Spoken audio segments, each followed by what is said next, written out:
what would be the best? What would your advice be? For the minimum wager, what kind of insurance would you advise? Again, I will go back to analyzing the profile of the person. Ano yung kaya niya talaga. And then after that, hanapan ko siya ng insurance na yung swak sa kanya. Huwag nating tignan yung insurance na gastos. Tignan natin siya bilang isang bihikulo o bilang isang instrument para ihanda natin yung ating sarili sa pagtanda. Lahat tayo tatanda. Darating dun sa time na magkakasakit na rin, no? Yung pinakamalala, darating tayo dun sa araw ng ating kamatayan. Pag dumating yon, ang iwan natin sa pamilya natin, hindi lang yung kalungkutan. Mag-iwan tayo ng isang pagpapangiti sa kanila. Give me 3 red flags of finding the wrong advisor. Yeah, number 1.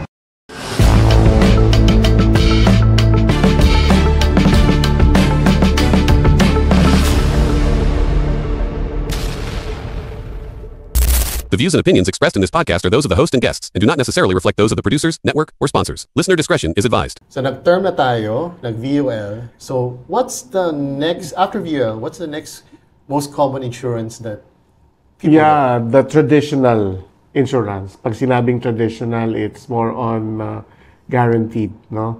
Guaranteed in the sense na kung ano yung sinabi sa'yo. For example, no? Meron siyang cash payout, no? Merong mga insurance ngayon na 10 years to pay, tapos on the 6th year, meron ka na kagad makukuha ng cash payout yearly. Those are traditional type of insurance na limited pay lang siya, 10 years to pay, pero on the 6th year, ito na makukuha mo. Merong eksakto, merong guaranteed amount na yearly na makukuha mo pag dumating na yung time ng maturity ng policy. So is this like, if we would compare it to like a time deposit? Parang gano'n? It's more than that. It's more than that actually. A time deposit kasi, well, you're putting it there and may makukuha ka, pero wala lang siyang insurance, no? Yung time deposit, walang insurance. So, samantalang ito, nakakuha ka ng yearly cash payout, at the same time may insurance. At saka ito ay nabayaran mo na siya ng 10 years, okay? Pero yung cash payout mo is yearly for the rest of your life. So it's more on pamana sa mga anak. Like for example, ako, may anak ako, kinuhanan ko siya. So after 6 years, may nakukuha na siya yearly, no? Hanggang sa mag-asawa siya, magkaanak siya, magkaapo na siya ulit. Hanggang buhay siya, meron siyang yearly tinatanggap. Pero binayaran ko lang ng 10 years yung policy na yon. So, with that, kapakaganda nun, I will be remembered, no? Every year. Maalala ako nung anak ko na si tatay, si daddy, si papa. Kahit wala na siya, lagi niya pa rin ako binibigyan ng 100,000 pesos every year. That's interesting. So it doesn't stop? Yes. Hanggang buhay yung anak mo na binilan mo ng policy na yon. It's a traditional type of insurance, pero guaranteed yung yearly na makukuha niya. I see. No? Napakaganda. One of the best policy ni Sun Life na very, very interested ang mga lolo, lola, tatay, no, na ikuha. Kasi nga, this is a legacy plan, no? Something that will live, na maiiwan nila at lagi silang maaalala bilang isang legacy na nagbigay sila sa kanilang mga apo ng yearly, meron silang tinatanggap. Pagdating ng buwan na yon, makakatanggap na sila ng cash payout mula dun sa policy na yun. At maganda doon, pagka sila naman ay nawala na, okay, sila naman yung namatay, meron pa silang insurance na ipamamana naman nila sa mga anak nila. So imagine mo kung ilang generation yung makikinabang doon sa ipinundar ng magulang. Diba? It's actually a generational financial plan. Diba? It's going to be enjoyed by the next generation. So I'm sure the first question everyone's going to ask, magkano naman yung babayaran? Actually, because it's guaranteed and it's a continuous medyo malaki lang yung Okay. premium niyan. Medyo, these are policies, sorry it's designed doon sa talagang merong budget. So ito yung pangmayaman, sabihin natin.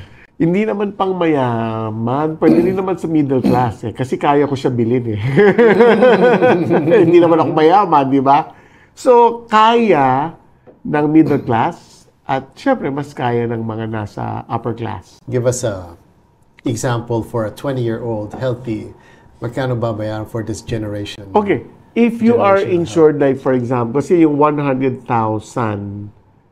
na cash payout, sandali compute, 1.7. Ayun. Ang insurance niya is, ang face amount niya is 1,750,000. 6% of that is 105,000. No? So, ang insurance no is 3.5 million. Okay? Ang face amount niya is 1,750,000. Can you educate us? What does face amount mean? And Okay. What's Yung other- face amount niya is just the face amount. Ibig sabihin, kasi the insurance coverage is double the face amount I see. Ang pinakamadaling intindihin nyo, yung how much is your insurance. Okay? Okay. Insurance is 3.5 million. Pero, the face amount of that is half of it, 1.750. Yung face amount, 6% of the face amount will be your cash payout, which is 105,000 pesos every year na makukuha nung bata o nung anak o nung binila ng policy. So, how much is the premium for that? Around nearly 300. Per year. Yes, 300,000 per year. Yeah, if I'm not mistaken, wala akong And this is 300,000 per year after 10 years. So that's amounting of about 3 million. Yes, something like that. And then the amount that the apo or the son, the daughter will receive all throughout their lives Is 105,000 every year, starting on the 6th year on the 6th year of the of the policy. child, of the policy, Of the policy. policy of the child. Because, for example, kumuha siya ng 1-year-old, after 6 years, hindi 6 years old na yung bata. So, starting ng 6 years old niya, 6, 7, 8, 9, 10, for the rest of his life, there is 105,000 every Here's year. the next. Okay, so here's the next debate that I would like to ask you about. Debate kasi we're gonna have to have an argument about yung 100,000 in the next 10 years is gonna have a different type of value. Yes. Diba? So, Definitely. 100,000, ngayon, okay, malaki. Pero after 10 years, baka yung 100,000, it feels like 50,000 na lang. Yes. But still, 100,000, still, if it feels like 50,000, it's still 50,000. Yeah. Give it another 20 years, pag naging lolo na siya, edi 100,000 parang 10,000 na lang. Which is still not bad. Yeah. Kasi if it feels like, kung feeling mo na tumatangkap ng 10,000, at least yung apo mo, meron pang Starbucks that time. Baka price ng Starbucks, 5,000 na per drink. You never know. By 30 years, di ba? Hindi mo alam Right? So, but still, at least you're getting something. I think for the longevity of companies that offer legacy plans, I think they did it smart. Kasi we all know that after inflation, after taxes, after 10, 20 years, 100,000, actually, if you think about it, 1 million these days, Yeah. Right. it feels like 100,000 only. Yes, actually, yeah. It really feels like 100,000. Yeah. Actually, even less if you think about it. Yeah. Ang bilis. Ubusin. Yeah, yeah. With back then, 1 million, you could buy house and lot, Yeah. kotse. Hindi naman yung mga, mumurahin lang. Okay. Pero right now, yung mumurahin na kotse, 1 million na. Yeah. Yeah. Second-hand Interesting, Interesting. I would like to react on that. Go. My personal opinion, whether the amount of 1 million by that time or 100,000 is not 105,000 anymore, still there is 105,000 compared sa wala.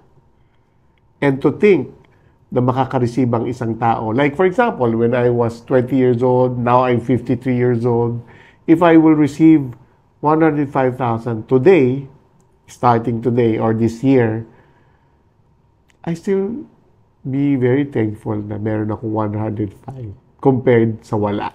True. Diba? I agree. Whether whatever is your argument na gano'n na lang ang value nun when that time comes, what is important is meron. Diba? Kasi, I guess, babalik ako dun sa mindset ulit na totoo yung sinasabi natin na pagdating ng panahon, baka hindi na gano'n ang rate ng pera na yun. Pero totoo din na dapat nating tanggapin na kung hindi ka nagsimula ngayon, after 6 years, wala ka naman makukuha. It's better that you get something compared to you're not going to get anything. Di ba? So, ang sagot ko doon, mas okay na yung meron kaysa wala na tinatanggap. What would you recommend? Kasi we talked about 3 types of insurance. Of course, not everyone would be aligned, especially the masses. They're not aligned with the idea of. They love the idea, but their budget or their wallet is not aligned to the idea that they want, or they're ambitious, but their wallet doesn't align to what they need or what they want rather. So, what would be the best? What would your advice be for the minimum wager? What kind of insurance would you advise? For example, someone who is 20 to 40 years old, what is your best advice for them? Let's say sila, driver ng isang truck driver. Gusto ko muna insurance, pero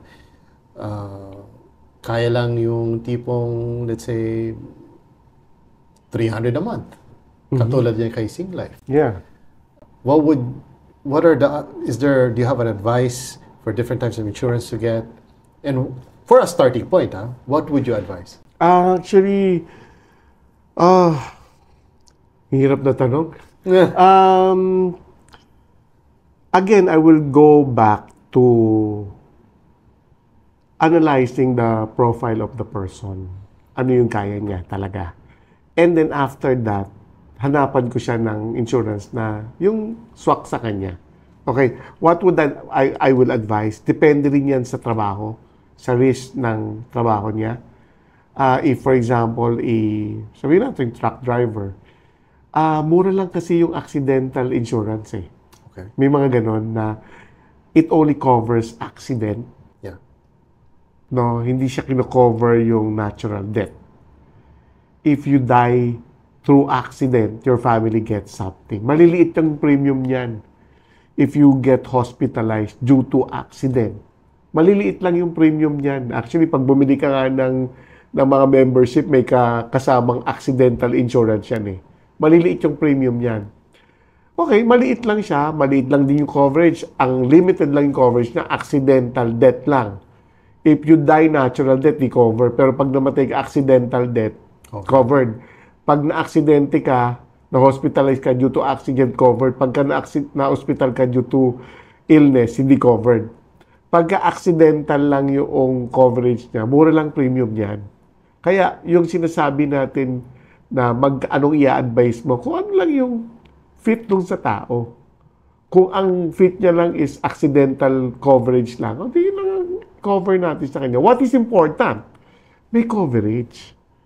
Diba? What is important? Kasi hindi naman kita bibigyan ng life and accidental kung hindi mo naman kaya. It's useless. Hindi mo naman mababayaran Diba? How can we claim if the policy is lapsed? Para kay Kuya Tricycle Driver, what would you recommend? Okay. Meron tayong mga group insurance Okay? Na kapag ka ang isang, for example, TODA, Yeah. no? Samahan. Lahat ng mga nagta-tricycle, okay, bigyan natin ng group insurance. Magkano yan? 100 pesos a year, 150 pesos a year. Magkano naman coverage? Di ba? 50,000. 30,000. Accident. Aksidente lang. Accident. Okay, Accident okay. lang. Pag namatay ka due to natural death, wala. Kailangan aksidente. May mga ganon. Okay, TODA. Halimbawa, buong TODA, 50% lang gusto, yung iba ayaw. Or let's say, part ako ng TODA, tricycle driver ako, gusto ko, yung kaibigan ko ayaw. Can I get? Ang mga insurance company may minimum din eh. May mga minimum requirement applicant nila. What's the minimum? I think 50. Minsan may 25 din. Depende kung saan mo sila maihanap ng term insurance to Yeah. pagka mga ganon. Parang insurance ng kotse.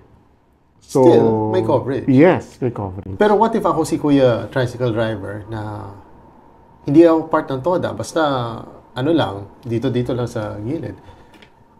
Ano kasi, nire-require ng insurance company na kasama ka dun sa TODA, sa group, cooperative. sa cooperative. O, meron yan list ng mga members eh. Diba? Kailangan isang group, isang organization para tanggapin ng insurance company yung application. Isang group insurance. That's quite interesting. Yeah, oo. Pati yung mga, for example, si street sweeper, let's say gusto nila kumuha ng insurance kasi syempre street sweeper, high risk pag na-accident. Basta meron silang kinabibilangan na grupo na legit registered a group. Is this something that you help with LGUs or any Actually, communities? nagbibigay sila ng ganun. Minsan, may mga ganung offer. Actually, may mga ganun talaga na nagbibigay. So, for example, yung mga nanonood ngayon, gusto nila kumuha ng, si Kuya driver, Kuya tricycle driver, or si truck driver, or si Grab, Lalamove. Yung iba, meron naman nag-offer insurance for their, kasi dahil sa company na. But what if yung mga, TODA tricycle driver, where would you recommend them to go get this type of insurance? Right now, I will have to check kasi pagka mga group, hindi ko rin masyado kabisado talaga. Pero meron, no? Meron kami sa Sunlight na group insurance. I just need to check, no, kung ano yung mga, paano siya. But there is, no? Basta yung mga maliliit na accidental insurance lang yung accident insurance lang yung kino-cover niya. Okay. Kasi nga, malitang yung premium nun. Okay. Alright. Actually, meron pa yung kasama yung hospitalization eh. If you got hospitalized due to accident, kino-cover nila. So what's the difference kung accident and hospital? Ano siya? Yeah, Two different you, things. you were hospitalized. The reason of your confinement or hospitalization is due to accident. But isn't accident part of it na? Na dapat accident, ma-hospital naman eh. Usually that's the case. Or it's still two Yeah, separate. it's accidental death and accidental death yung sinasabi mo siya. Accidental death, tapos yung hospitalization yun naman is due to accident. Due to accident. So, dalawa yon, accidental death at saka na-hospitalized due to accident. Due to accident. Okay. So those are the two categories. Yes. Akala ko kasi, okay. Got it. Siguraduhin mong patay ka sa aksidente, mas malaki makukuha mo. Hindi ka papatay, no? Pinatay mo yung sarili mo. Ay, buhay pa ako! At saka may duration din pala yan, ha? Say, for example, na-accident ka, para maka-claim ka, parang may 30 days lang, you have to report that accident. I see. 30 days grace period that you should report your case Okay. sa insurance company para maka-claim ka. If you, for example, reported it beyond the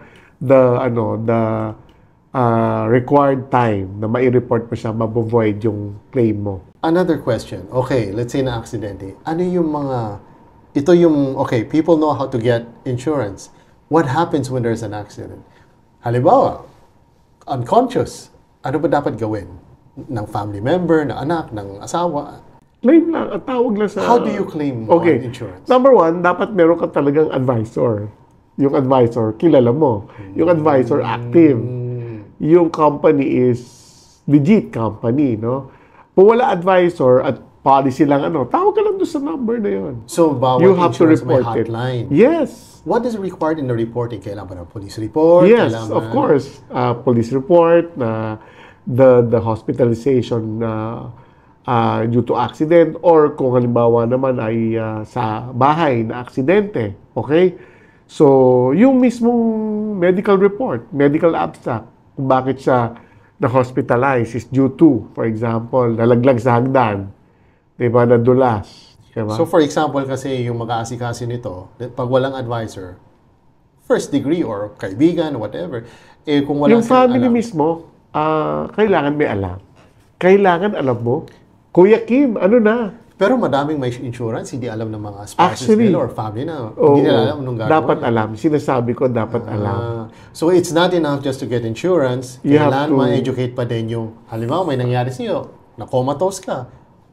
Paano i-claim? 30 days pass. Eh kasi hindi alam. Yeah. So that's Actually, the meron one akong thing, ganyang experience. Ninang ko. Okay. Okay. Hindi alam ng mga anak na may insurance. So, hindi na-claim. Kasi comatose siya. Kasi hindi, well, whatever, comatose siya o na-hospital siya or namatay siya, hindi na alam ng may insurance. Alam mo yun? Kaya sabi ko, dapat talaga inaalam. So part of pinaalam. responsibility of a policyholder is to inform family members, friends, Of course. and the process of doing it. Because ang daming, this year's another stigma. Lahat na bumibili ng insurance iniiwan sila ng mga advisor kasi binentahan lang sila ng insurance. So that's the stigma of getting insurance as well. Siyempre, there are exceptions just like you, di ba? Na talagang from the start to the end, inaasikaso mo pa din sila. Yeah. Tsaka ano kasi, unang-una, lagi ko sinasabi, sir, wag kayong kukuha ng insurance doon sa mga medyo bata. Sorry hindi ako laban dyan sa mga bata. Ang dami mga galing sa'yo. Oo, bata. Ang dami mga galing Hindi sa'yo. naman lahat, hindi lahat. Kaya kasi nakikita natin yung mga bata, no? Advisor sila ngayon. After 2 to 3 years, Content creator na sila ngayon. Iba na sila, di ba? Iba na yung career nila. Parang, hindi ko alam, ang mga bata ngayon, napakabilis magbago ng isip, napakabilis magpalit ng career. Parang, hindi na sila concerned kung ano mangyayari doon sa mga taong kumuha sa kanila, nagtiwala sa kanila. But, compared to us na medyo papunta na sa senior years, ito na, ako ito na yung buhay ko ito na yung gagawin ko kasi masaya ako dito, ito na yung advocacy ko, ito na yung gusto kong gawin for the rest of my life, na mag-advise, mag-remind, mag-educate, no, ng mga tao about preparation. No? So, I guess that's very, very one good reason why you choose me as your advisor. That's, ano to di ba? Give us a few tips on how to find the right advisor just like you. Okay. Mararamdaman niyo yan habang kinakausap niyo sila. Mararamdaman niyo yan habang nagpe-present sila sa iyo. Wag na tips. Red flags. Or red flags. Give me 3 red flags of finding the wrong advisor. Yeah, number 1, para sa akin maraming magagalit no? Ako, para sa akin, hindi ako talaga conforme ng advisor mo bata. Bakit? Unang-una, pagbata, ngayon, yung mga kabataan ngayon, madali silang magpalit ng career. Pag nakakita sila ng ibang opportunity, pag na-exhaust na nila yung market, at wala na silang benta, for example, no, mga 3 buwan na silang walang benta, parang bumibitaw na sila. Change na ako ng career kasi this is not for me. Di ba? Kaya ayoko na. Suko na ako.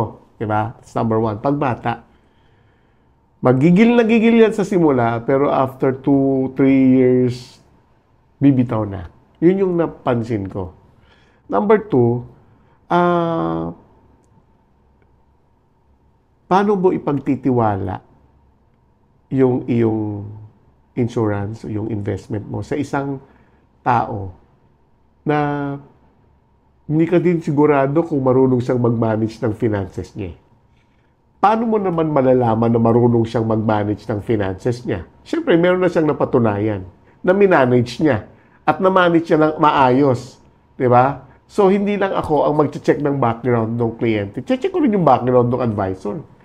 Kung ito ba taong ito, paano niya ba minanage ang buhay niya? Mapapatunayan ba yun ng isang 21, 22-year-old na bata na marunong siyang mag-manage ng finances niya? Diba? So it's important na hindi lang ikaw iba-background check mo yung Yeah. Iba background. advisor. Guys, para sa akin lang to baka maraming mag-back. Personal opinion lang. Hindi ito official, but just my personal, no? Yun lang naman yung aking nakikita. So, number 3, mapapansin mo pag nag-present yung advisor na yan. Basta mapresentan ka lang niya. Di ba? Mapresent ka lang niya. Pero kung pag-aaralan mo, may mga product na talagang para sa iyo. Kaya, pagka ganyan yung advisor, medyo mararamdaman mo na hindi alam ang sinasabi nito. Dapat, di ba? Dapat ito binibigay niya sa akin kasi ito yung, parang hinainan ka ng pagkain na hindi mo gusto. O hinainan ka ng pagkain, o pinapakain sa iyo yung pagkain na hindi pala para sa edad mo. Eh, ikaw ay diabetic na.